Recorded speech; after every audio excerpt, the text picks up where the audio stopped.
Mesdames et messieurs représentants des délégations, bienvenue et veuillez excuser cette difficulté de traduction. La ratification universelle de la Convention pour la protection de toutes les personnes contre les disparitions forcées est une priorité pour la France. Cette convention compte aujourd'hui 77 États parties, alors qu'elle n'en comptait que 20 à son entrée en vigueur le 23 décembre 2010, lorsque le comité des disparitions forcées a tenu sa première séance publique.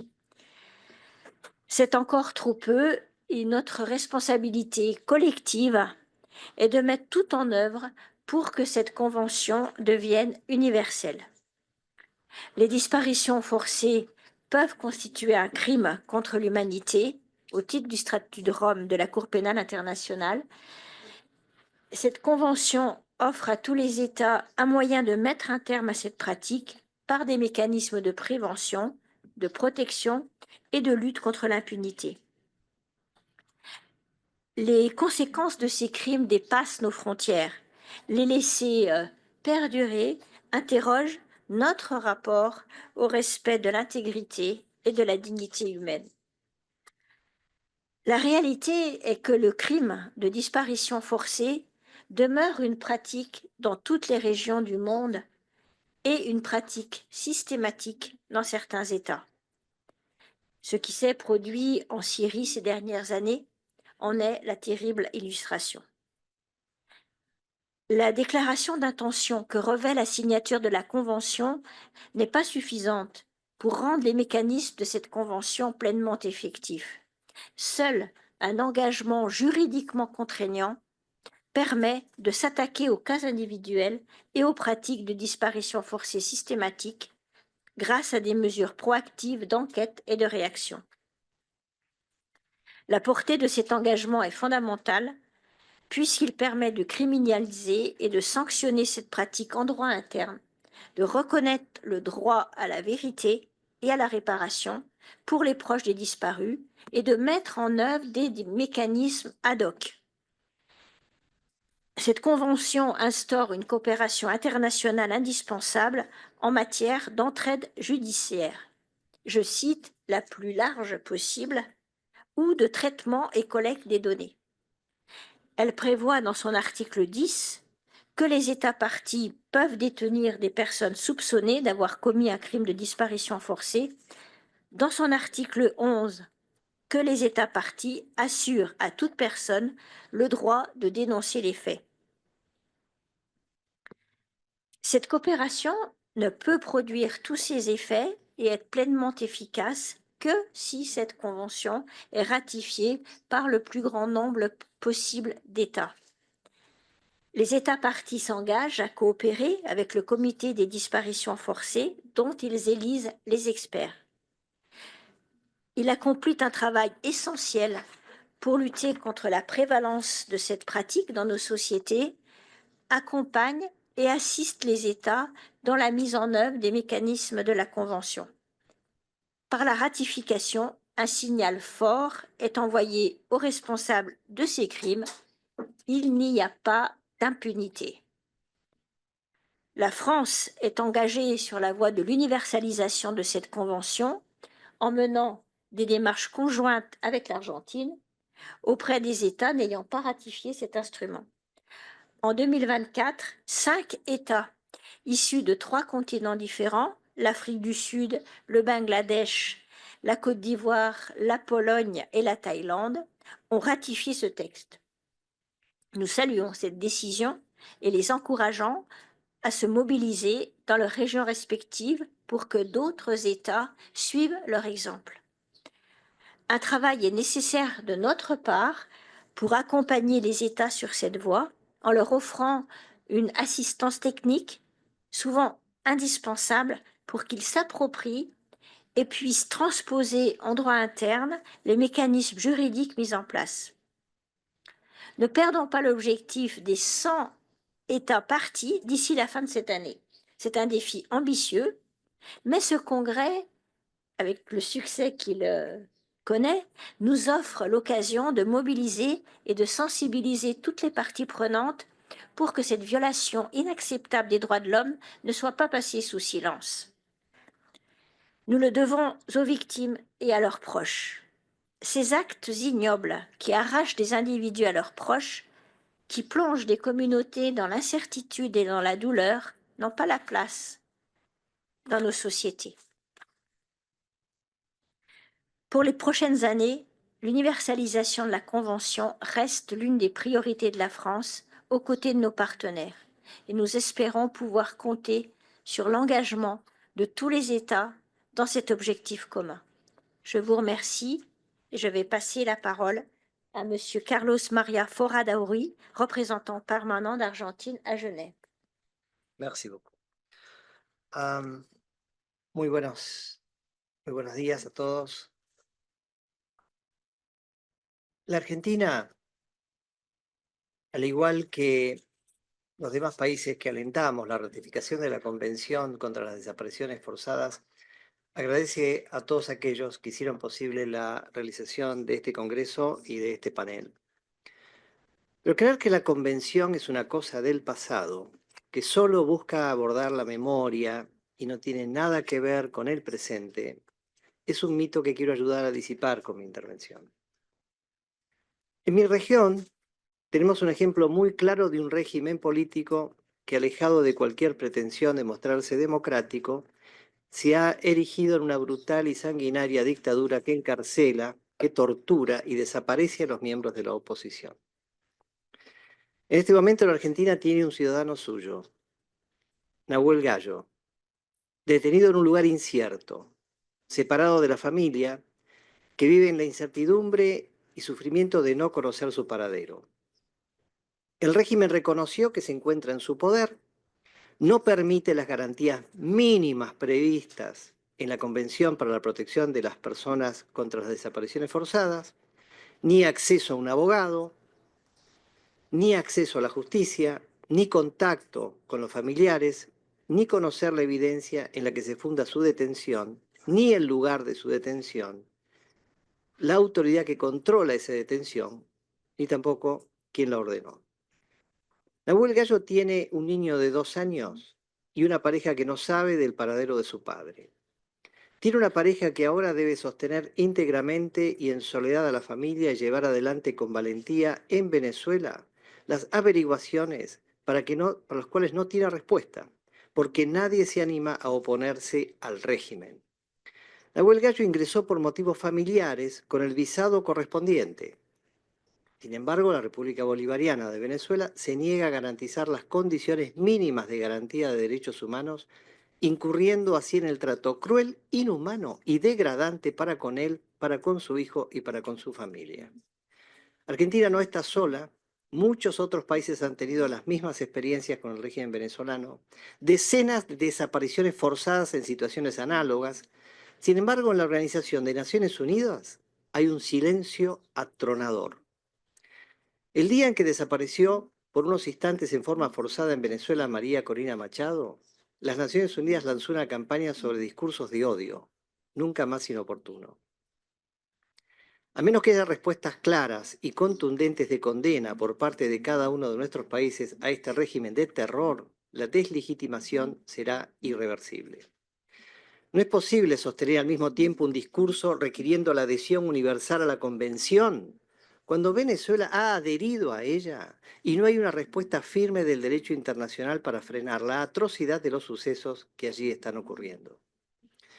Mi país valora el trabajo del Grupo de Trabajo sobre Desapariciones Forzadas o Involuntarias, cuyo mandato se renovó mediante la resolución del Consejo de Derechos Humanos 5414 en octubre del año 23, cuyo rol es fundamental para esclarecer los casos ocurridos antes del 23 de diciembre de 2010.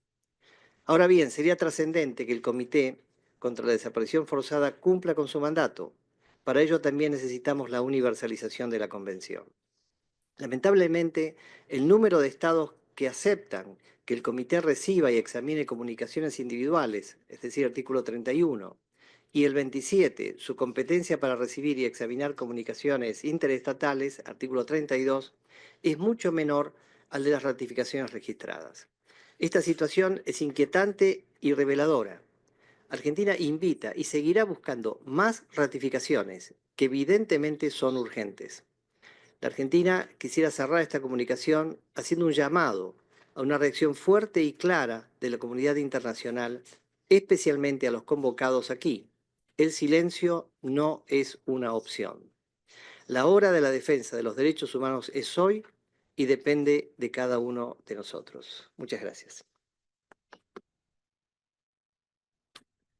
Merci, merci beaucoup. Je dois donner la parole à plusieurs États qui souhaitent partager leur expérience récente d'adhésion à la Convention. Et pour cela, donc je vais donner la parole à Monsieur Tarek Ariful Islam, représentant permanent du Bangladesh.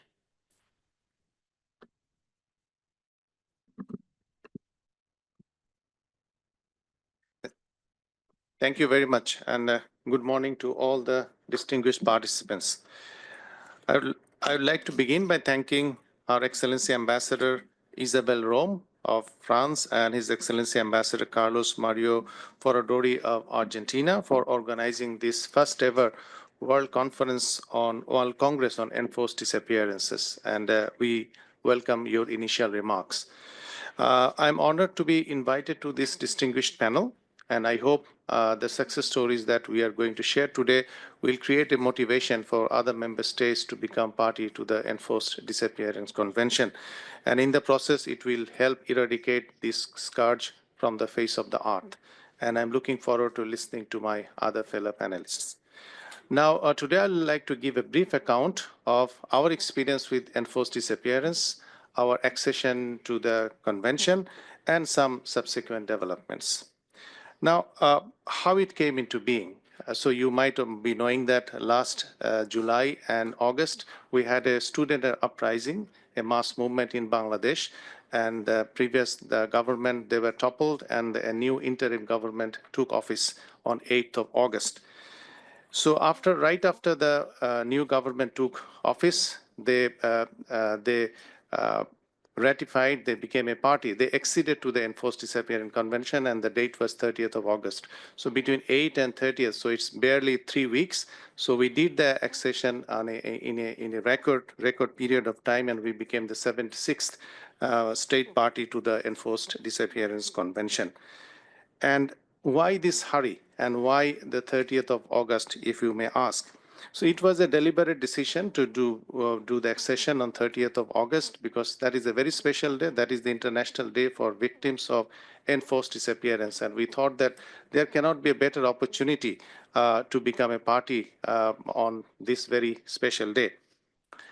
Of course, that put us under a lot of time pressure. You can imagine, because under regular circumstances, it would have been unthinkable becoming party to this convention, which is very politically sensitive, and the previous governments declined to do it for many decades. But we did it in 3 weeks' time, and you can also imagine that becoming party to any international convention, it involves a very long domestic procedure. But this is also an indication that if there is a political will, anything is doable. So we cut corners, but of course we followed all the domestic procedures to become a party to it. And I would like to mention another thing, that we straight away went for accession. We did not go for the step-by-step procedure that once you become signatories, then you ratify. We didn't go for that. This is also shows the sincerity of the government that we want to do it.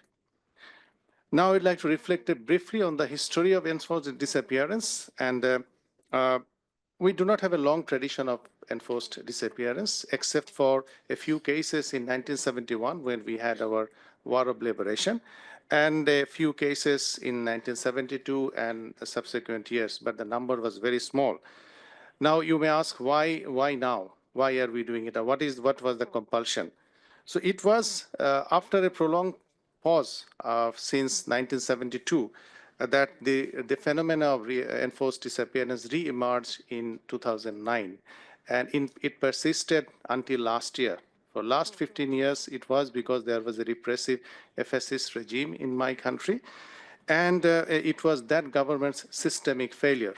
There was a culture of impunity, there was institutions were dysfunctional, and there was lack of independent judiciary. The enforced disappearance was used as a political tool to maintain political dominance. It was used to silence the political opponents, the critics, and the dissidents. And they were targeted using the law enforcement agencies, as it happens in many parts of the world. So following the accession is one thing, but I think its implementation is a much bigger challenge. So I will reflect on that. So first of all, even before the accession, 3 days before the accession, on 26th of August, my government instituted a domestic commission of inquiry on enforced disappearance. So this is not nothing happening in isolation. So it started with a commission of inquiry, domestic one, and then we went for the, so everything started, it was a package. And this committee of inquiry has got 5 members. It is headed by a retired High Court judge. It has got, very importantly, 2 human rights activists and one academia. And of course, there is another judge in it. And this commission of inquiry is supposed to investigate into all the cases of enforced disappearance that happened between 2009 and 2024. And of course, those were perpetrated by the law enforcement agencies and the intelligence agencies. And what is the power, what is the authority of the committee of inquiry? So this committee has been given all the resources, financial and otherwise, and very importantly, the mandate, the authority to fulfill its mandate. It has got the power of a civil court. So it can compel the state officials to cooperate. If there is anyone who is not cooperating, he or she will be, trialed. It has got access to all the secret detention centers, which is very important. And their process is very accessible. Anyone can approach the commission of inquiry, and any interested party can join, and they can share their experience. They can provide them with all the evidences and information which were not available even until last year. And this evidence gathering is a part of a public, it takes place through public consultation. So the victims, their families, and the witnesses of the enforced disappearance, they can freely go to the commission and share their whatever information they have. In addition to that, we have set up a police commission, because that is very important, because the law enforcement agency was behind these cases of enforced disappearance, and they are supposed to complement the committee of inquiry. So the idea is to build up a robust domestic institution to prevent or the recurrence of enforced disappearance. The committee of inquiry has published its initial report on 14th of December. Again, you can imagine the last 15 years, there are maybe thousands of cases, but they did it in a record time, and they have come up with the initial report, and they will come up with the final report very soon. But those are not yet public, so I may not be able to share their findings, but I can give you an idea what they have come up with. And the recommendations, when they come out, they will form the basis of national domestic accountability process to start. And of course, the issue of reparation is very important. So this committee of inquiry will also come up with recommendations on how to compensate the victims. And now what has happened that right after this committee of inquiry was formed and we acceded to the Enforced Disappearance Convention, some of the victims of enforced disappearance, they have reappeared. So they have started speaking out. So many ugly truths have come out to the media. The victims, their families, their witnesses, they are all sharing their experiences, and that is creating a new culture in the society, which will go a long way in preventing recurrence of enforced disappearance. We are engaging very closely with the working group on enforced or involuntary disappearance here in Geneva.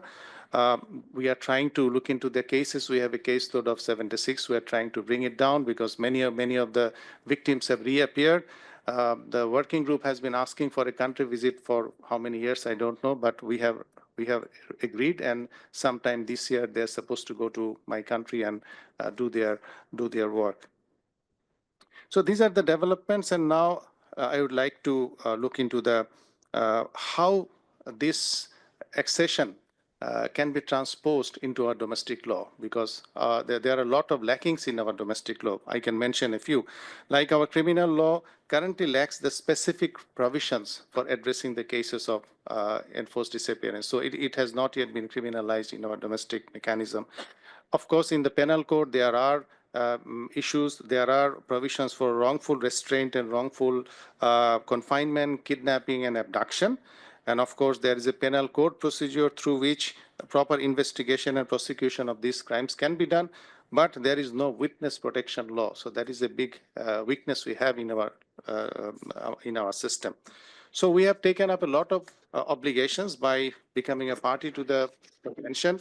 And so we are supposed to prevent future cases of enforced disappearance. We have to combat the impunity that was there for many decades. We have to criminalize it in our domestic law. We have to prevent the future recurrence, very important. And of course, we have to ensure proper investigation. And of course, proper, fair, and due compensation, restitution, rehabilitation, non-satisfaction, and guarantee of non-repetition. All these things we are now morally obligated to implement. Now, what we feel, of course, we are waiting for the Commission of Inquiry report to come out, but I can give you a broad outline what we are thinking about, what the Commission of Inquiry is thinking about when it comes to making specific recommendation. One is having a comprehensive law. Because as I've said, there are many lacunas in our domestic law. So I think we will have to comprehensive law perfectly aligned with the international standard, with the convention, so that we can bring the perpetrators to justice. We can ensure proper investigation. We can ensure proper compensation, reparation, all for the victims. Earlier, there were many laws which were abused by the government for enforced disappearance. I think we also need to review those laws so that they can complement the comprehensive law that we might be thinking about. We have to have a national preventive mechanism so that the security forces, they operate in full compliance with international human rights standards. We have to go for training of the law enforcement agency members. They should be sensitized about the human rights and various international instruments. We have to hold workshops, seminars, and all to make them understand the importance of maintaining human rights. We have adopted a whole of society approach. So our civil society activists, they're very, very active. They were not until last year. Now they're very active. They are engaging with the government. And I think if we have a whole of society approach, only then we can eradicate the scourge of enforced disappearance. And of course, we are putting a lot of importance on memorialization of the event, because until we have it, the society, until we sensitize the society, we have to have the memorialization. Otherwise, we can go back to square one. So finally, we've said that my government is obviously very serious about human rights, upholding human rights, and a part of that we have embarked upon this very important journey of eradicating enforced disappearance from our society. And today's landmark initiative, if we can sensitize our member states about becoming a party to the Enforced Disappearance Convention, I think that will go a long way to ensure assure truth, justice, and reparations for the victims and their families. Thank you very much.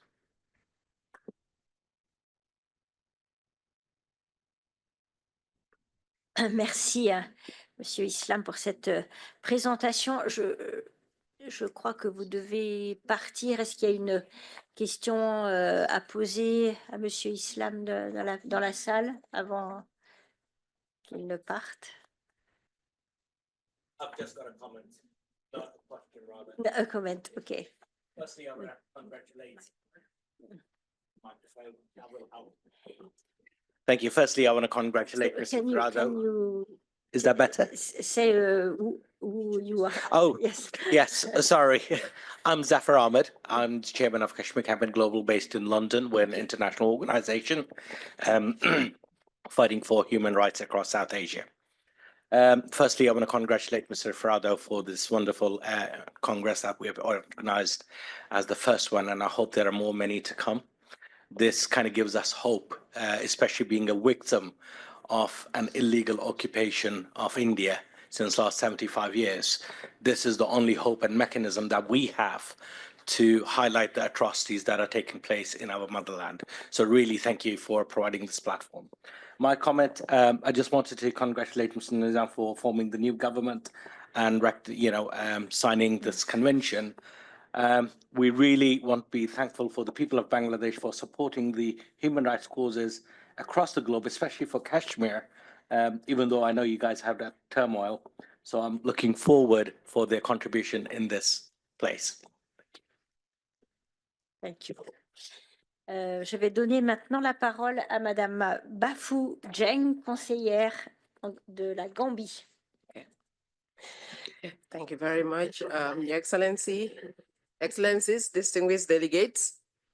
It is an honor to address this esteemed gathering once again and for the opportunity to share the Gambia's journey regarding the ratification and implementation of the International Convention for the Protection of All Persons from Enforced Disappearance.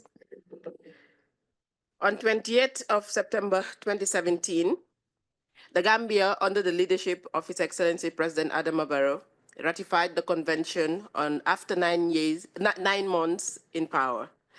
This decisive step was followed by the deposition of our instrument of ratification on 28th of February 2018, reaffirming our commitment for upholding international human rights standards. The ratification process in the Gambia is a deliberate and thorough procedure. It involves the presentation, extensive deliberation, and endorsement of international conventions by the National Assembly, culminating in the President's signature and subsequent deposit with the United Nations. This ensures that every ratification aligns with our national interests and democratic principles. Reflecting on our history, the Gambia emerged in 2017 from a tumultuous period defined by widespread human rights abuses, including torture, arbitrary killings, and enforced disappearance.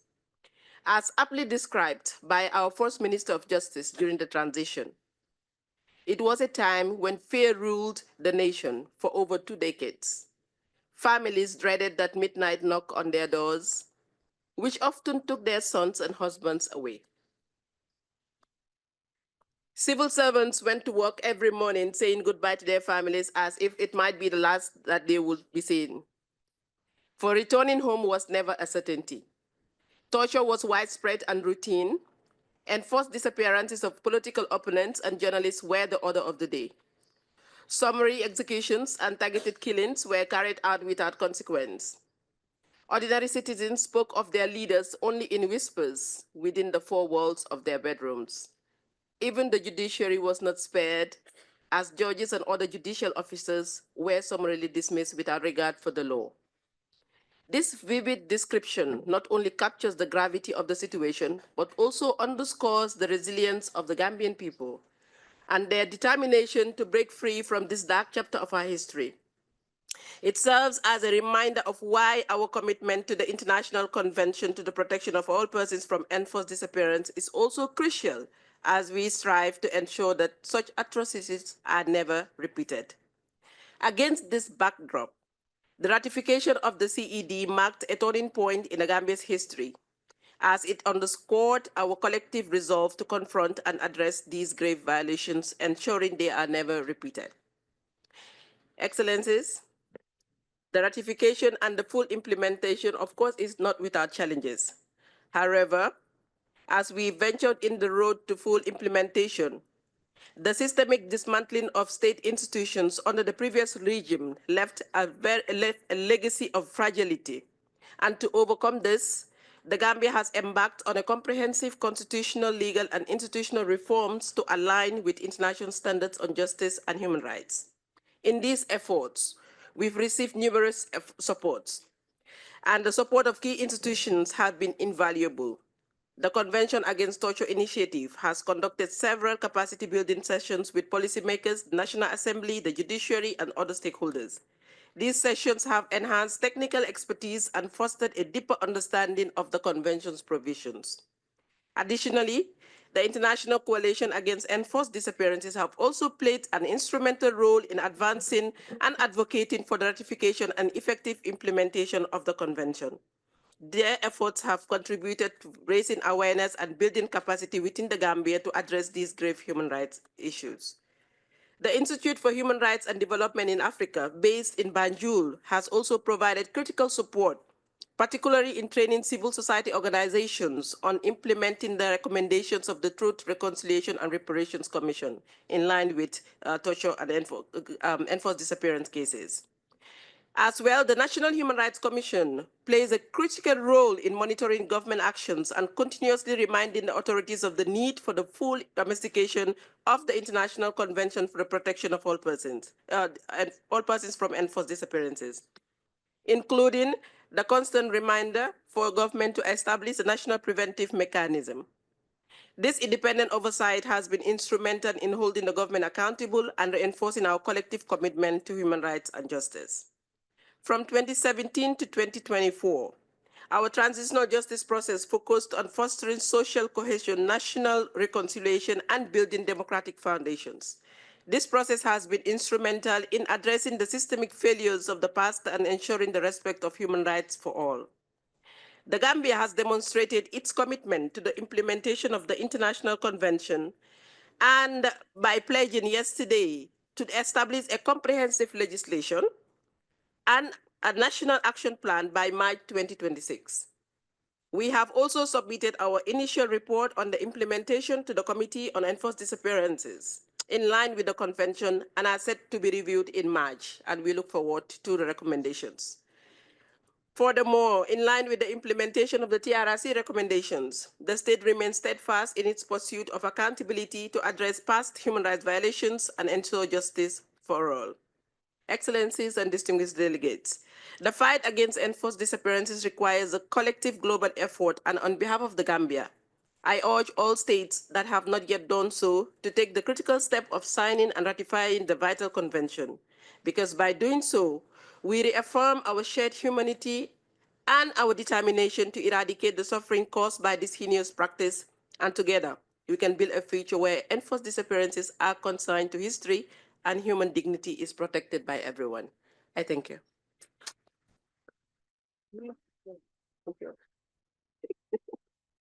Merci. Merci beaucoup pour cette présentation. Maintenant, je vais donner la parole à Madame Marissa Tumata, première secrétaire de Samoa. Thank you, Ambassador. Your Excellencies, good morning and talofa lava. On the outset, I wish to congratulate Poland for becoming the 77th state party to the convention, and also wish to commend others who have also recently joined. It is an honor to share Samoa's experience and perspective as a small island developing state. To provide some background context, Samoa is a party to six of the 9 human rights conventions, including the International Convention for the Protection of All Persons from Enforced Disappearance.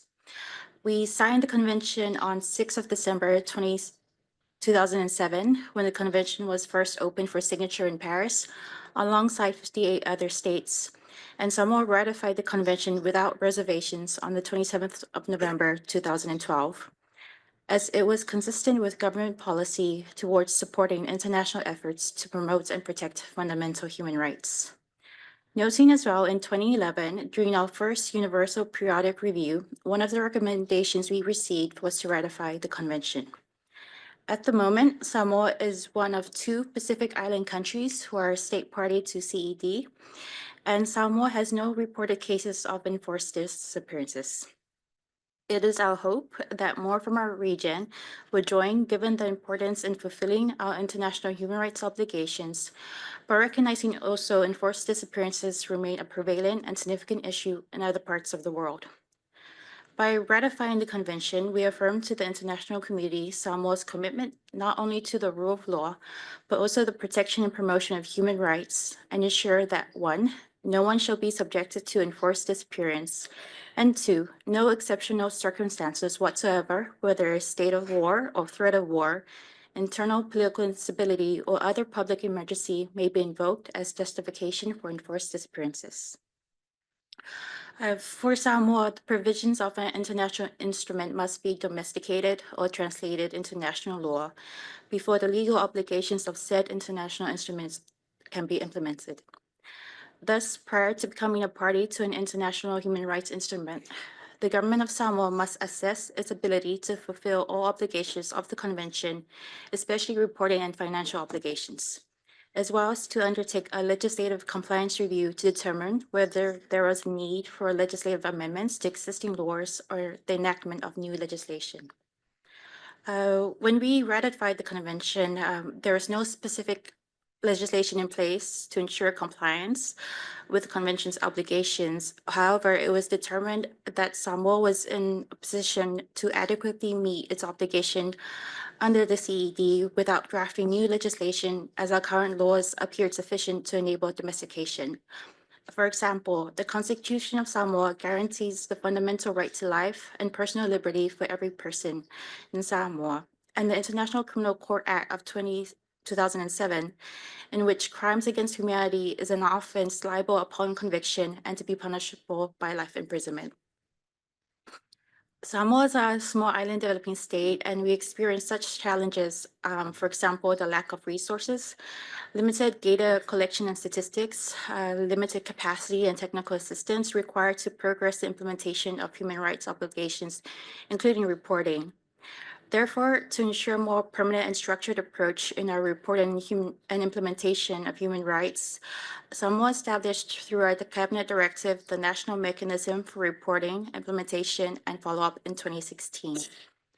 The National Mechanism for Reporting, Implementation, and Follow-up is chaired by the Ministry of Foreign Affairs and Trade and is comprised of executive and technical officers of key government ministries involved in reporting and implementation of human rights, and it is also observed by the NHRI and civil society where applicable.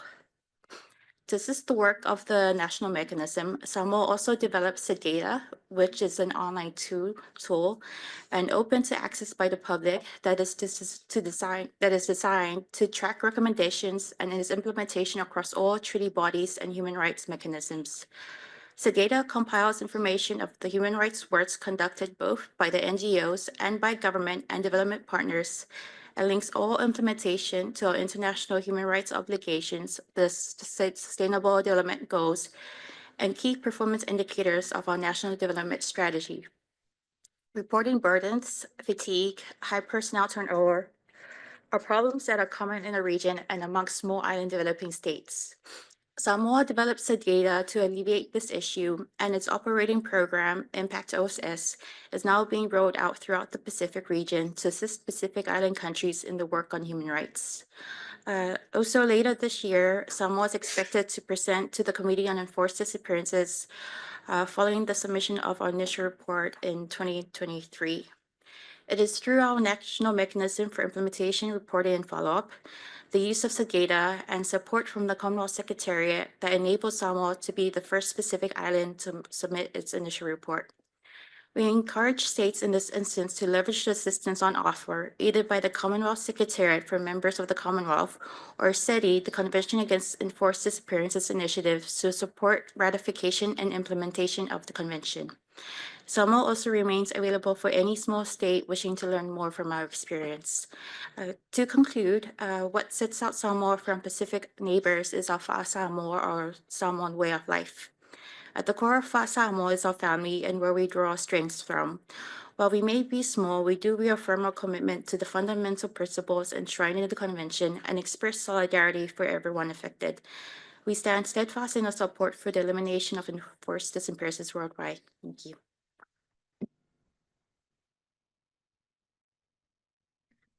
Merci beaucoup. Je pense que nous pouvons passer aux échanges avec la salle et j'entends donner la parole peut-être en premier lieu à Monsieur Marcos Gómez Martínez, ambassadeur d'Espagne. Muchas gracias, embajadora. España agradece a la iniciativa contra las desapariciones forzadas a Argentina, a Francia, a Marruecos, a Samoa, a las víctimas, a las familias y a la sociedad civil la organización de este Congreso. Tras nuestra ratificación de la Convención en 2011, España fue uno de los primeros países en hacerlo. Vemos en esta importante reunión la ocasión de repetir nuestro compromiso de prevención y de evitar la aparición de nuevos casos de desaparición forzada. Alentamos que prosiga la cooperación establecida entre el Comité de Desapariciones Forzadas, el Grupo de Trabajo de Desapariciones Forzadas, los procedimientos especiales del Consejo, los órganos de tratados y los órganos jurisdiccionales nacionales e internacionales, porque todos ellos se complementan en su labor de desarrollo de este mandato fundamental. Hemos escuchado en la sesión inaugural ayer un enfoque interdisciplinar para abordar las desapariciones que suscribimos, atribuyendo un papel central a las víctimas y a la sociedad civil. Deseamos, en primer lugar, también rendir un homenaje de resiliencia a las víctimas, a las personas defensoras de los derechos humanos, a las organizaciones no gubernamentales y otros grupos que trabajan para alertar, denunciar, documentar y prevenir los casos de desaparición forzada. Nos congratulamos por la instauración del 30 de agosto como Día Internacional de Apoyo a las Víctimas, un reconocimiento institucional a su aportación y un estímulo para seguir incorporando sus voces al centro de las políticas y prácticas nacionales e internacionales. Mi país, España, pagó en su historia reciente un alto precio por la libertad y sabemos que ni el progreso ni la democracia son irreversibles. La recuperación de la memoria es un fundamento esencial de la democracia y un eslabón intergeneracional imprescindible, tal como el propio Comité para las Desapariciones Forzadas y otros mecanismos internacionales han ido trasladando a España en sus informes. Estamos comprometidos con los principios de justicia, verdad, reparación y dignificación de la memoria que en nuestro plano legislativo se desarrollan en la Ley de Memoria Democrática y en el segundo Plan Nacional Español de Derechos Humanos. La Ley de Memoria Democrática habilita una fiscalía especial para investigación de violaciones de derechos humanos, localización e identificación de restos que pudieran corresponder a personas desaparecidas durante la Guerra Civil, nuestra Guerra Civil y el franquismo, cuyo cincuentenario, el final de cuyo cincuentenario conmemoramos en este 2025.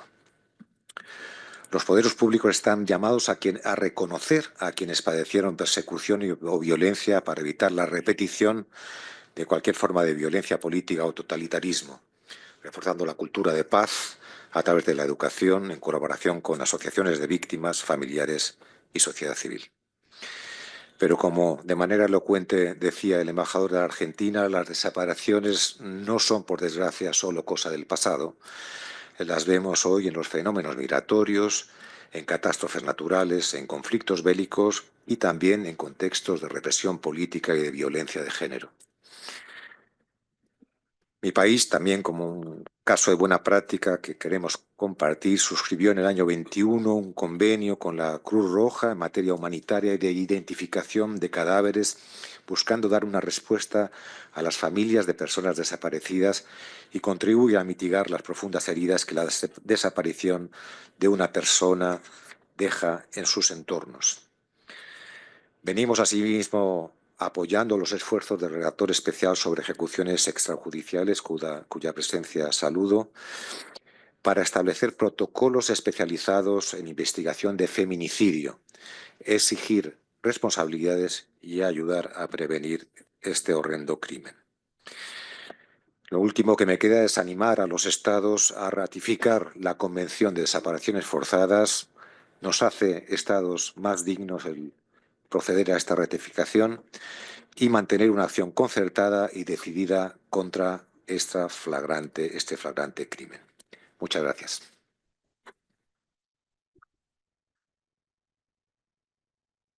Merci beaucoup. Je vais donner la parole au représentant du Danemark. Est-ce qu'il est... Pardon. Thank you very much. Thank you, Excellencies, for this very interesting component, and in general for taking part in organizing this this Congress. Promoting universal ratification and effective implementation has been identified here as one of the principal aims of the World Congress. And in that regard, I'm happy to highlight that Denmark is among those countries who recently embarked on and have now concluded our national ratification process. So Denmark ratified in the convention in 2022. And have made the necessary amendments to national law to ensure that effective implementation of the convention can take place. The ratification of this convention as such did not require too many changes in domestic laws, was the assessment of the Ministry of Justice. But the ratification came at a time of strong geopolitical tensions, and hence also push towards other relevant significant legal steps. So Denmark, as of the 1st of January 25, has introduced a new chapter in the criminal code, specifically and independently criminalizing torture, war crimes, and crimes against humanity.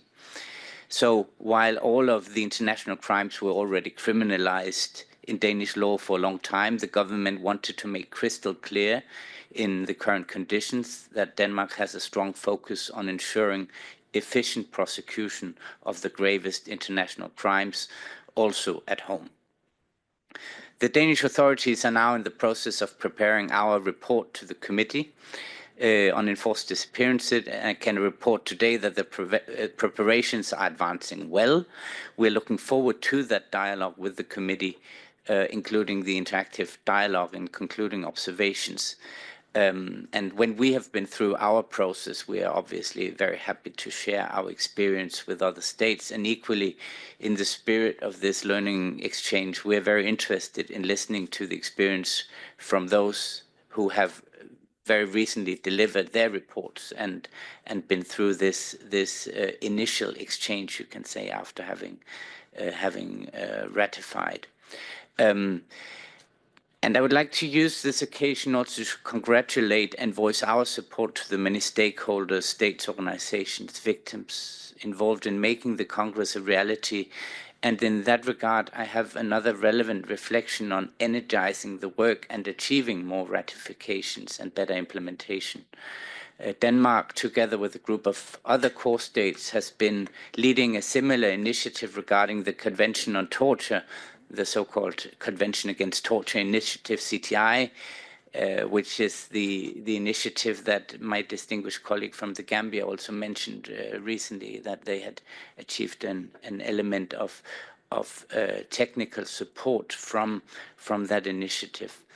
And I believe that while methods and means between different initiatives on the international level energize and promote ratification, of course, can change and be different, and I think we all are struggling and are looking for all the time innovative approaches. I believe that overall speaking, that such initiatives have proven already extremely important to exactly inject this energy, particularly if it also builds on then these elements of support, of technical support to countries who are interested in the process. Both it can be difficult to amend laws and see what's necessary in national law. But of course, the reporting, which is, of course, I know only an initial aspect for this convention, but of course there will be a continuous dialogue nonetheless on the international level, and any kind of technical support that these kind of international initiatives can give, at least in the context of the Convention Against Torture, has proven very, very helpful. So just to applaud and support that there is that element as well. So just these were our reflections at this point, and we're looking very much forward also to be approached by anyone who have good ideas to how we can do our issues. Thank you very much.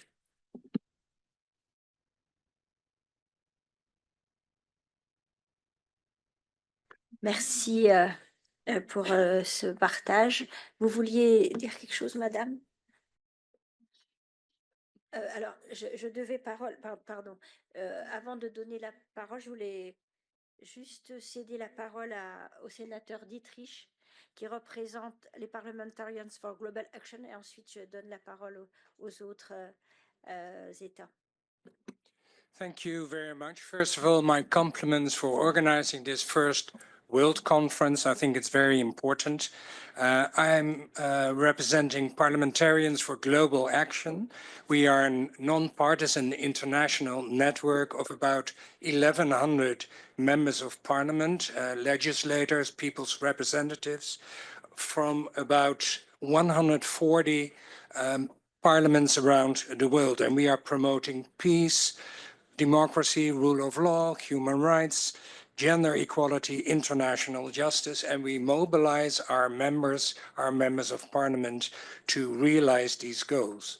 Now, in terms of the ratification and implementation of the International Covenant on Enforced Disappearances, what I would like to share is that we are here to listen to all of you, and especially to people from civil society, because we as members of parliament, we recognize that it's a collective approach to fight these burdens of the victims. And it's not only the victims who have to do that, we have to do that together in societies. And therefore, we are collecting best practices and strategies, and we do not want to invent the wheel. So whatever there is in terms of technical assistance, we would like to collect that as well. And then we will support individual members of parliament how to navigate ratification and amending domestic laws, in close collaboration, of course, with civil society in those countries.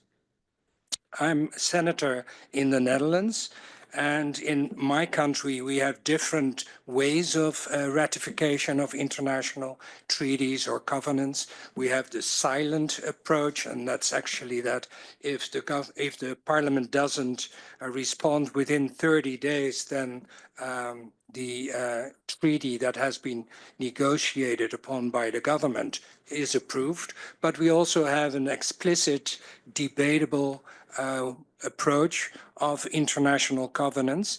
And as I've learned in several sessions during this Congress, there are, for instance, in Argentina now governments that are considered to be very much to the right or extreme right, like in my country.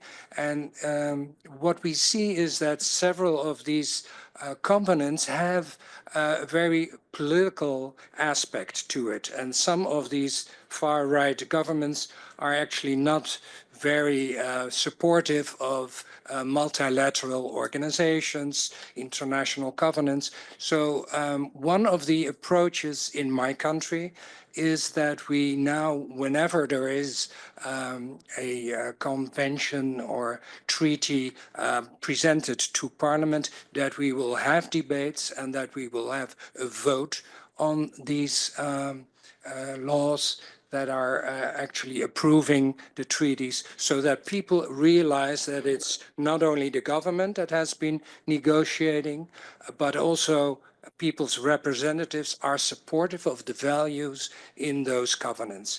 Now, I'd like to conclude by saying that of course, members of parliament cannot change the text of an international covenant, but what we can do in such debates with our governments is to focus on specific aspects and ask the government in terms of a resolution or a motion to focus on specific aspects of the international covenant. And we will do that in terms of many treaties.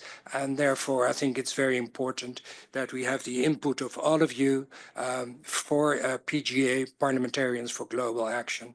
And looking forward to the second World Congress, where we might present our results. Thank you very much.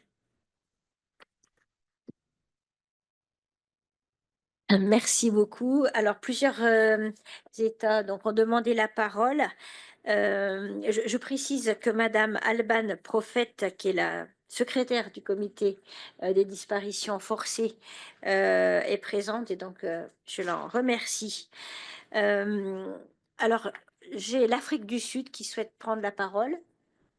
Ensuite, la Belgique et le Mexique. J'annonce déjà les 3 pays qui se sont manifestés. Donc, l'Afrique du Sud.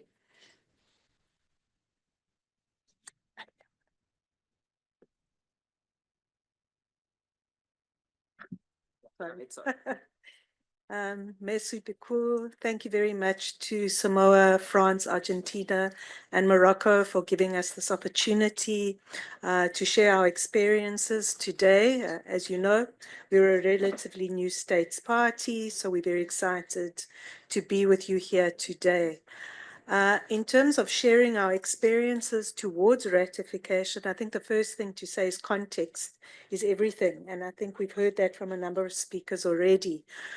Given South Africa's painful past, where enforced disappearances were used as a blunt instrument to maintain the pernicious system of apartheid, we know all too well the importance of this convention. It is therefore no coincidence that South Africa acceded to the convention on the very same date that we deposited our instrument of accession to the International Convention on the Suppression and Punishment of the Crime of Apartheid. Indeed, the need to squarely address these enforced disappearances was seen as fundamental to building and maintaining our new democracy, and as such was at the very center of our transitional justice processes, in particular the investigations of our Truth and Reconciliation Commission. And this work continues today as the TRC has some unfinished business, which is its most significant work in a sense going forward. Beyond our past, we similarly recognize the need to look to the future. While the crime of enforced disappearance has been incorporated into South African law due to the country's accession to the Rome Statute, there was also a need to deal with those individual cases that would not necessarily meet this threshold. Accordingly, by acceding to the convention, we sought to close this gap, thereby ensuring that enforced disappearances are never, ever again perpetrated by a South African state under any circumstances. Our journey towards ratification was also informed by development within the context of the African Union. And we heard yesterday about the guidelines that the African Commission on Human and People's Rights on the protection of all persons against enforced disappearances in Africa spoke about, which serve as an important platform to encourage AU member states to accede to the convention. Indeed, the universal ratification of the convention, well beyond the African continent, is a precondition for eradicating enforced disappearances once and for all. As such, it would be critically important to ensure that states are supported to meet the stringent requirements. And I think we've spoken about the legal requirements, but also sharing experience in terms of implementation more broadly, in terms of reburials, investigations, exhumations, etc. So it's in a sense, beyond technical cooperation, we also need to walk the walk. Those of us who have ratified the convention must ensure that we resolutely implement it and that we comply with its provisions, as any failure to do so would then undermine the very credibility of the convention, which is so important. In so doing, we need to also address some of the contemporary challenges, including the notion of short-term enforced disappearances. South Africa therefore welcomes the joint statement made by the Committee on Enforced Disappearances in October 2024, clarifying this matter and emphasizing that duration is not a constitutive element of enforced disappearances under international human rights law. In this regard, we have been increasingly concerned about how short-term enforced disappearances are increasingly being invoked, more especially to repress those who seek to assert their inalienable right to self-determination. South Africa looks forward to working with states parties and indeed all other role players, including civil society, to ensure the Convention's provisions become a lived reality for all. We owe it to the memory of the disappeared and their families, which deserve no less. I thank you.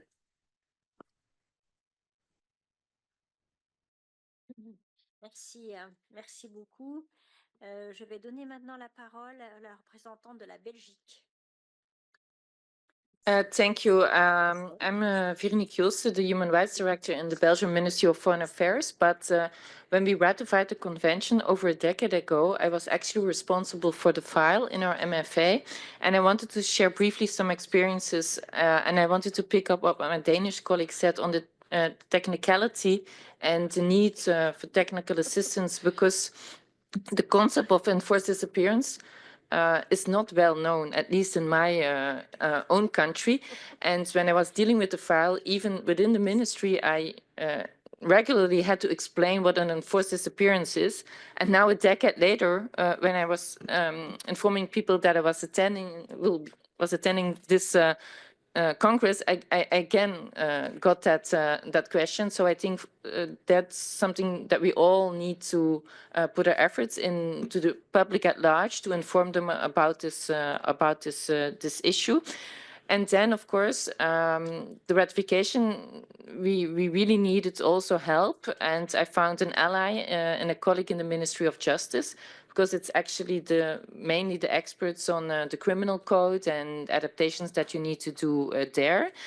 And we were fortunate enough that there were 2 EU member countries who already ratified before us and shared their technical expertise. We organized a kind of an educational workshop, and it were France and Germany that shared their experiences. And then later on, we were also able, because we also lobbied other EU member states to join us and to ratify, to also have this to exchange our experiences and say how we dealt with the topics and how we invested in it, because there were no reported enforced disappearances in Belgium. And so one of the questions we also got is why we then need to ratify. And there we also had to reply that for Belgium, the fight against impunity is an important priority in our foreign policy. And so that we think it's a collective responsibility. And for the preventive role, that we also had to ratify and to engage. And I think, for example, the roundtable you organized yesterday on universal jurisdiction was very illustrative in that respect. I just want to conclude by thanking you for organizing the Congress and also all the participants and especially the stakeholders, because it's extremely important also to keep us civil servants and state representatives motivated to continue to invest in this issue. And that was certainly the case. I was very touched by a great number of the testimonies that really shows that we need to continue collectively to ensure this universal ratification. Thank you.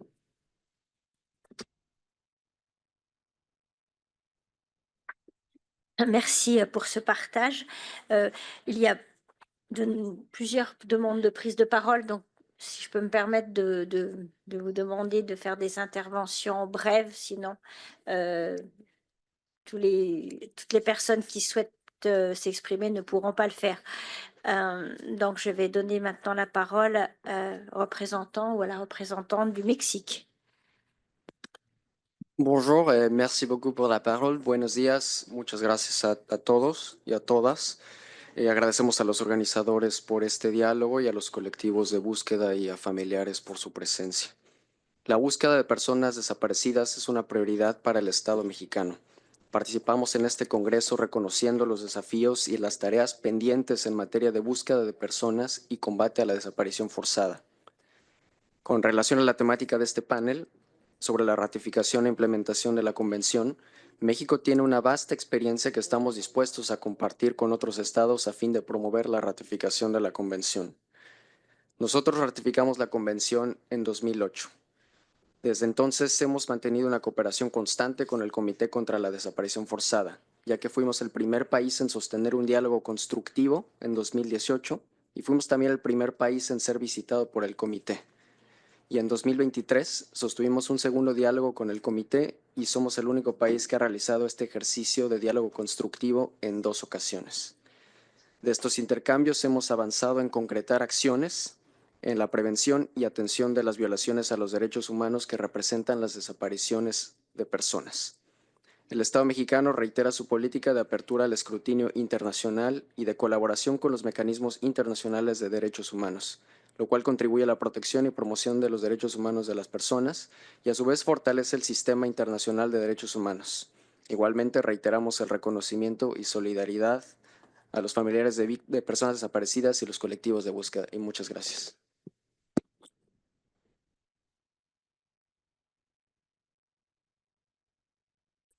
Merci beaucoup.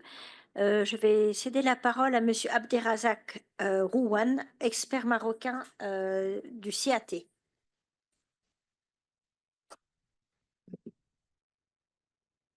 Merci beaucoup. Je suis membre du comité contre la torture des Nations Unies et je suis vice-président. I would like to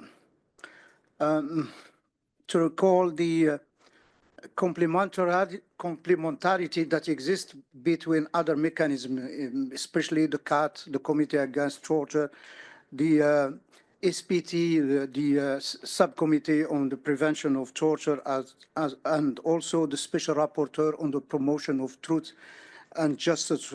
All these mechanisms, they complement the work of the UN Committee Against Disappearances.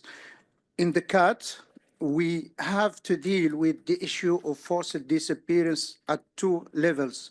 When dealing with transitional justice experiences, which have been adopted by certain states parties to the CAT, and also at the level of because we consider that forced disappearance in itself is torture not only for the direct victim, but also for indirect victims, which are families and friends of the victims. And we usually do recommendations for state parties who are not party to the convention. We raise this issue within the dialogue, and we recommend them to ratify the convention. And this is important because only 70 or 75 states have ratified so far the convention against the disappearances. And also we deal with the issue when dealing with fundamental legal safeguards. And I think that also the SPT, the Subcommittee on the Prevention of Torture, put in place by virtue of the optional protocol to the Convention Against Torture, because we believe that forced disappearance happens to be in 2 circumstances. When there is individual violations, and these 2 mechanisms, they play a major role in preventing the occurrence of the practice of forced disappearance. And it can, as we have seen during this event in special circumstances, war, conflict, when we have a dictatorship and a transition to democracy. And there, when the state is a party to the convention, we raise the issue and we make recommendations in the light of the norms adopted so far within what is have been established as transitional justice now, and the pillars, the 4 pillars which have been adopted as norms by the UN and especially by the Special Rapporteur on the promotion of truth, which are truth, justice, redress, and guarantees for no occurrence. And thank you for giving me the floor.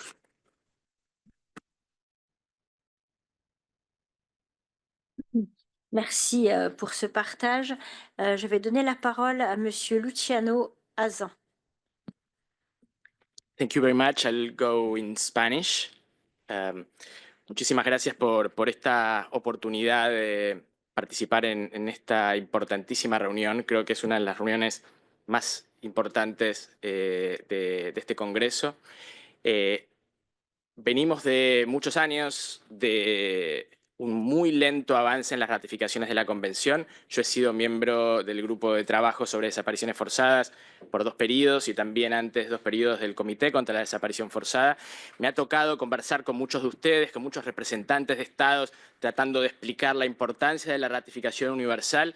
Por eso me llena de esperanza, por un lado, ver la convocatoria que este Congreso ha tenido, pero también me llena de esperanza escuchar los testimonios de muchos estados que han ratificado, de muchos estados que, por ejemplo, como Bangladesh, podemos ver cómo el cambio en la situación política en un país genera una muy rápida ratificación y un fuerte compromiso, la aceptación del pedido de visita del grupo de trabajo pedida por muchos años, pero también me llena de esperanza escuchar a países que no tienen un problema sobre las desapariciones forzadas, que no han tenido desapariciones forzadas, pero que han ratificado la convención, que están dispuestos a dar apoyo técnico a otros países. Y eso, de alguna manera, muestra la importancia de la solidaridad internacional, pero también me parece que debemos tener en cuenta en esta reunión la importancia que la ratificación de la Convención tiene en materia de cooperación internacional, sobre todo para aquellos países que no tienen un problema de desaparición forzada, pero que a través de las normas sobre cooperación que tiene la Convención, sí pueden estar en condiciones en dar apoyo a otros estados que sí tienen ese problema, donde, por ejemplo, perpetradores se van de los países para no ser perseguidos penalmente, y la Convención puede ser un auxilio en materia de cooperación para evitar la impunidad, por ejemplo. Y entonces, me parece que entramos en un momento crítico de este Congreso en términos de pensar qué hacemos, cómo sigue el trabajo de la comunidad internacional, el trabajo de las familias, de la sociedad civil, de los estados, a partir del Congreso. ¿Qué podemos hacer con eso? Y del apoyo de asistencia técnica que yo he oído durante esta reunión, lo que me parece casi obvio es la necesidad tal vez de que haya un taller de trabajo de los propios estados aquí en Ginebra, de las misiones, compartiendo estas experiencias, invitando a aquellos estados que no han todavía ratificado a que de alguna manera pierdan esos miedos que muchas veces genera la necesidad de llevar adelante reformas normativas y que muchos países lo han hecho sin demasiado trauma. Y por supuesto estoy seguro que mis ex colegas del grupo de trabajo, del Comité contra la Desaparición Forzada, la Oficina del Alto Comisionado, el propio CEDI que organizó este congreso, podrán estar como facilitadores, como también asistencia técnica. Entonces, bueno, tal vez comenzar a pensar en cómo seguir y en cuáles pueden ser las propuestas para que efectivamente este congreso sirva como hito en términos de una nueva tanda de ratificaciones para llegar al número de 100 ratificaciones que planteaba la embajadora de Francia hoy, pero incluso para llegar a una ratificación universal lo antes posible. Muchísimas gracias. Merci, merci beaucoup. Je vais donner la parole au représentant de la Mauritanie. Je suis là. Merci beaucoup. Bonjour à toutes et à tous. Moi, je vais profiter de la disponibilité de l'interprétation en arabe et donc je vais parler en arabe. بسم الله الرحمن الرحيم وصلى الله على نبيه الكريم. طبعا أود بداية أن أشكر القائمين على تنظيم المؤتمر الأول حول الاختفاء القسري والقائمين على تنظيم هذه الجلسة، حيث أتفق مع المتحدث قبلي أنها هي أهم جلسات هذا المؤتمر التي تسعى إلى دعم الاتفاقية وتصديق عليها. نحن في موريتانيا طبعا كنا من طلائع الدول التي صدقت على الاتفاقية الدولية للاختفاء القسري. قمنا بذلك في سنة 2012 وقمنا بإيداع تقريرنا الأولي حول تنفيذ هذه الاتفاقية في سنة 2020. في سبتمبر 2023 قمنا طبعا بالاستعراض لهذا التقرير أمام اللجنة الأممية المعنية بذلك. طبعا من حسنات التصديق على هذه الاتفاقية وتنفيذها أنها ساعدتنا كدولة طرف في هذه الاتفاقية في التحسين من الإطار القانوني والمؤسسي الحاكم أو الناظم لهذه الظاهرة. حيث قمنا بنشر الاتفاقية في عدد خاص في الجريدة الرسمية والعدد 493 وبالتالي أصبحت هذه الاتفاقية في موريتانيا جزءا من القانون الوطني ويمكن الاحتجاج بها أمام المحاكم وفقا للمادة 80 من الدستور. قمنا كذلك باستصدار عدة قوانين تصب في هذا الإطار كقانون 2015-034 المتعلق بمناهضة التعذيب، وقمنا بإنشاء الآلية الوطنية للوقاية من التعذيب وفقا للحد من هذه الظاهرة. كما قمنا كذلك طبعا بإنشاء لجنة أو سلطة خاصة بحماية البيانات الشخصية التي أيضا تساهم في هذا الإطار. قمنا كذلك بتيسير بوابة إلكترونية لتلقي الشكاوى ضد عناصر الشرطة والإبلاغات حول السلوك المنافي لأخلاقيات مهنة الشرطة، علاوة طبعا على زيادة الرقابة على أماكن الاحتجاز مع تعزيز حقوق النزلاء وضمان كرامتهم. طبعا شاركنا في هذا المؤتمر من أجل الاطلاع على تجارب الدول الطرف في هذه الاتفاقية والاستسقاء من تجاربهم والاستئناس بأهم الممارسات في هذا الإطار. وأعتقد أن هذه الاتفاقية يمكن أن تكون أداة لتحسين الإطار القانوني والمؤسسي لكل دولة تصدق عليها. أشكركم والسلام عليكم ورحمة الله.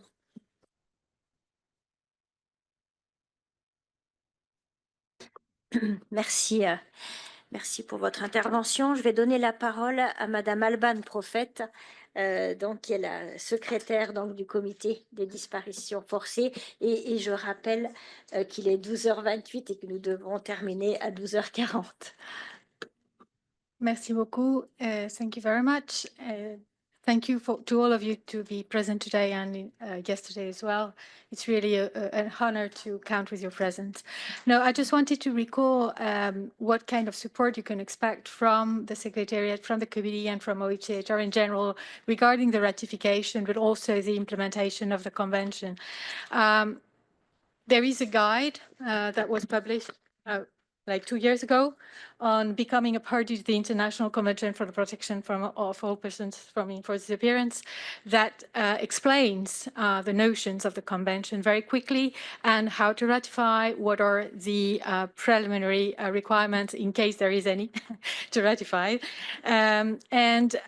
Also, I want to highlight that we are always available. You send us an email at the Secretariat, ohchr/sed/un.org. You ask for support, and to the extent possible, we reply immediately.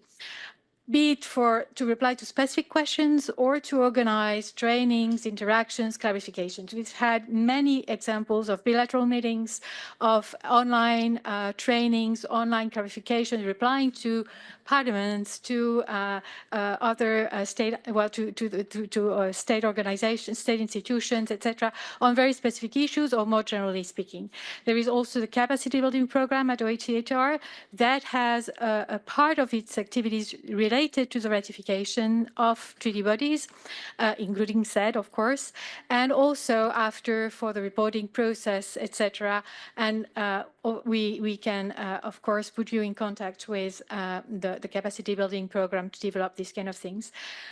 I really want to highlight this issue that Luciano Hassan highlighted. The convention is a fantastic instrument for international cooperation, international support. And throughout our daily work, we see that enforced disappearance can occur to any of us. It's not, it's really your son, your daughter, your sister, your brother, your husband, wives. And in any place of the world, this can happen. And it's really important that when the national of a state that is not party to a convention comes to your place, comes to your permanent missions and asks for support, of course, then the tools are not available if there is no ratification. And it's really important to have that in mind. We have plenty of examples of people seeking support of their states who cannot get a reply because the state where the disappearance occurred is not party to the convention. Thank you very much. Merci beaucoup pour cette explication.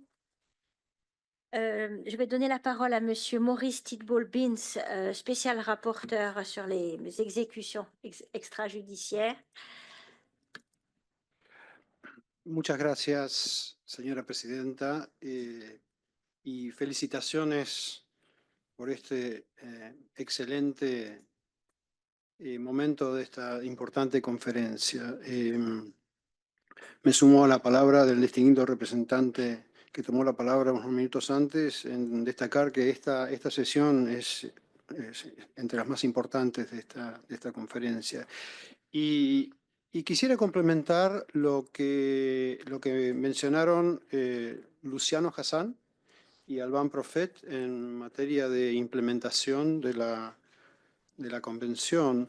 Y como relator especial, en el marco de mis visitas técnicas, en particular a diversos países en todas las regiones, y también en las visitas a estados que he realizado oficialmente, he constatado que hay un gran potencial para implementar de manera efectiva los artículos 14 y especialmente el 15 de la Convención, que llama a que los Estados partes cooperarán entre sí y se prestarán todo el auxilio posible para asistir a las víctimas de las desapariciones forzadas, así como para la búsqueda, localización y liberación de las personas desaparecidas y, en caso de fallecimiento, en la exhumación, identificación de las personas desaparecidas y la restitución de los restos.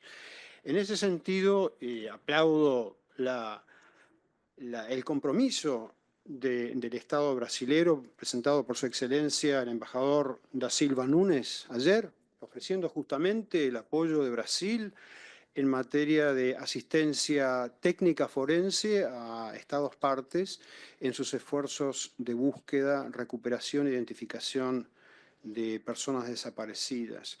Creo que no solamente hay un gran potencial, sino una gran necesidad. Y en mi diálogo bilateral con altos representantes de distintos países, partes de la Convención aquí en Ginebra, al respecto de esta oportunidad que nos brinda la Convención, todas y todos mostraron interés. Y yo creo que allí también nosotros, como procedimientos especiales, debemos jugar un rol facilitador, y quiero aprovechar la oportunidad para justamente ofrecer los servicios de mi mandato y seguramente el de otros mecanismos y procedimientos especiales para cooperar con los estados justamente en la implementación de este artículo. Por ejemplo, oímos la excelente noticia de la ratificación por parte de Bangladesh de la Convención, pero también sobre las necesidades que enfrentan, y es un Estado que seguramente se beneficiaría enormemente de la experiencia de estados como Chile, como Francia, como Dinamarca, como varios otros, México, que tienen gran experiencia en la materia. Así que, por favor, cuenten con nosotros en todo lo que podamos asistir a los esfuerzos de los estados en hacer efectivo estos artículos. Muchas gracias, señora presidenta. Merci pour vos explications. Ça va être l'heure de conclure. Je crois que monsieur le représentant d'Argentine vous souhaitez dire quelques mots. Et ensuite, je donnerai pour conclure la parole à monsieur Abdellah Boutadgar, qui est le représentant permanent adjoint du Maroc. Alors, pardon. Donc, quelques mots pour... Muchas gracias. Solamente una muy breve aclaración. Ya que fue mencionado la Argentina en este caso, y hay que derribar algunos mitos que evidentemente pertenecen a la vieja, ajada, color sepia de la política antigua, sobre la calificación y sobre algunas intencionalidades supuestas que tienen distintos gobiernos. Y en esta calificación de izquierda, derecha, extrema derecha, izquierda, etcétera, solamente quiero dar algunos datos para ponernos un poco en contexto. En este tipo de calificaciones podemos ver, por ejemplo, en el caso de Argentina, que fue mencionado aquí, diciembre del año 2023, la Argentina terminó con el 44,7% de pobres. Un gobierno de izquierda, que supuestamente alentaba la posibilidad de reducir la pobreza. 28% de inflación en un mes, prácticamente 1% diario, sabemos que es el impuesto más grave contra el aliento de la pobreza. Y terminó el año 2024 con el 38% de pobres, una reducción de la pobreza, y también el 2,7% mensual de inflación, que todavía sigue siendo alto, pero generó realmente un aliento y un alivio a justamente la clase pobre. Entonces, esto de derecha, izquierda, que la izquierda realmente favorece a los pobres, bueno, ha quedado demostrado que es exactamente al revés. El objetivo central, precisamente, es que haya menos cantidad de pobres, no solamente en Argentina, sino en todo el resto del mundo. Segundo, aquí se ha señalado la crítica hacia las Naciones Unidas, y efectivamente es así. Y el problema que está padeciendo las Naciones Unidas es por la falta de crítica, y es por la falta del compromiso de muchos de la membresía de las Naciones Unidas a no tratar de alentar una reforma que realmente apunte al bienestar de la comunidad internacional y de la gente. Esta complacencia y esta pasividad que se muestra en muchos representantes, aquí en Ginebra, en Naciones Unidas y en muchos otros foros internacionales, da como resultado la falta de efectividad clara. Y si no somos críticos ante eso, nada va a cambiar. Segundo, tercero, con respecto al tema que nos ocupa, que es lo más importante, que es las desapariciones forzadas, en primer lugar, bueno, quiero dar mi apoyo y rectificación a lo que mis dos compatriotas señalaron anteriormente sobre la necesidad de que se aumente la rectificación, como lo dije yo claramente también en mi discurso inicial.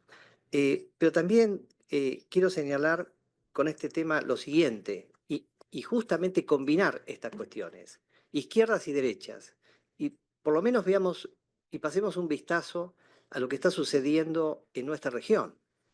Los supuestos partidos o países o gobiernos de derecha, en el caso de Argentina no tenemos desapariciones forzadas. Fijémonos en cambio en el caso de Nicaragua y en el de Venezuela, donde existen aún hoy, como decíamos, que es un problema de ahora y de hoy. Muchas gracias.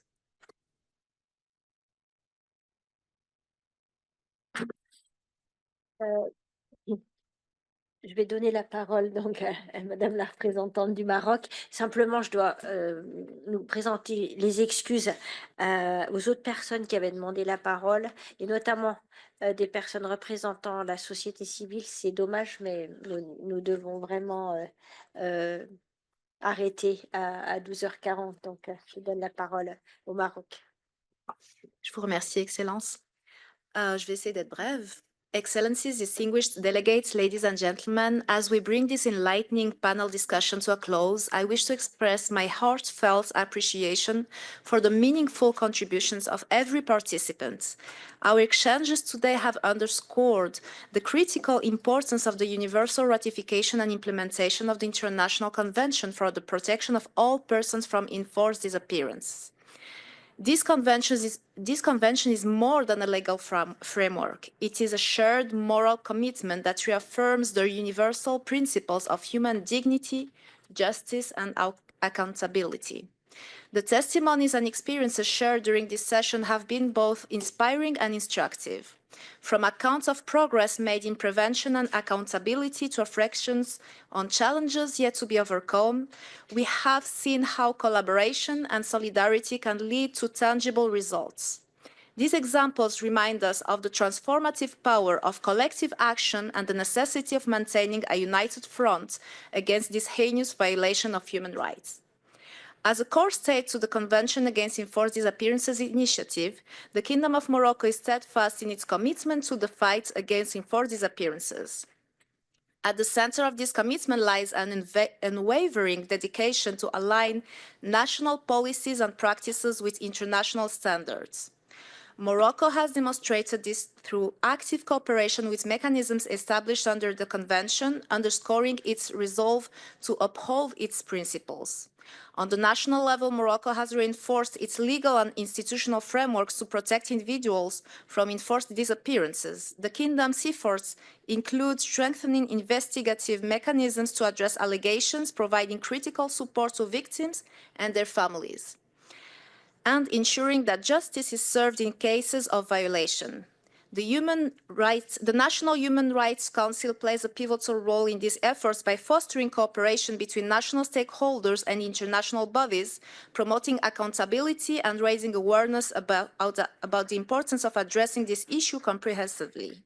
These measures reflect Morocco's holistic approach, which integrates prevention, accountability, and support into a cohesive strategy to safeguard human rights. Today's dialogue has underscored an undeniable truth. The eradication of enforced disappearances requires collective determination and a shared sense of responsibility. We urge all states to join the nations that have ratified the Convention and to consider recognizing the competence of its monitoring mechanisms. Such steps will not only strengthen the international framework for justice, but also will reaffirm our commitment to the victims and their families who deserve truth, justice, and reparation. As we move forward, let us carry with us the momentum generated by this important discussion. Each decision to ratify and implement the Convention is a step towards building a world where enforced disappearances are no longer tolerated. It is a step toward a world where the rights to life, liberty, and security of every individual are fully respected and protected. I would like to close by extending my deepest gratitude to the co-organizers, panelists, and participants for their dedications, insights, and firm commitment to this cause. Together, let us continue to champion the universal principles of human rights, justice, and accountability, working toward a future that honors the dignity and humanity of all. Thank you. Merci pour cette conclusion. Nous devons clôturer et nous donnons rendez-vous pour le deuxième congrès avec 100 États ratificateurs. Voilà, au revoir.